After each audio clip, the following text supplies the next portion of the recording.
Tip-tipid mga ka-happy. Narito naman ako.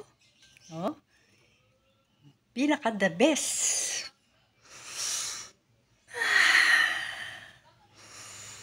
Ang bango lang happy. Pinakamabangong kape sa buong mundo.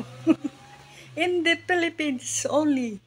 Kapeng Pikas. Subukan nyo, talaga naman.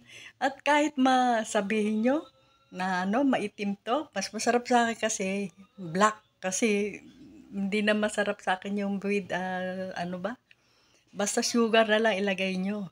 Oh, mas masarap. Talaga naman. Pag nagsawa, yung mga bawal sa kape, ito ang kapihin nyo dahil hindi ito babawal sa inyo dahil sarili nyong gawa. Bigas lang, di ba? Yung tinuro ko na paano magluto. Basta huwag nyo tutupukin. Mapait na mapakit lasa pagtupok. Yung alalay lang apoy at halo ng halo para pantay ang luto. Yun, pait na pangkape talaga. At syempre, ang mahalaga, hindi mo palalamigin ng kape. Kaya ito, niready ko na lahat ang kailangan ko. Oh, mga palaman. Saka ito, yan ang pangkape natin kasi hindi ako nakakapagkape ng walang panulak na kape. Panulak sa kape, kaya ako'y ayaw kasi nalalamigan ng kape, kaya nire-redo ko na yung mga pangkape ko. Diba? Yan. Tip-tipid muli.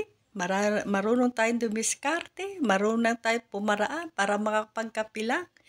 Kasi kung hindi, bulang ang buhay. Saka wag tayong maluho. Marunong tayong magtipid, lalo sa panahon ngayon. Huwag yung tipid na kuripot. Tipid naman na wag ka lang mag-aaksaya, wag ka lang maluho. Ganun ba? Thank you mga ka-happy people. God bless you all. I love you all. Bye-bye.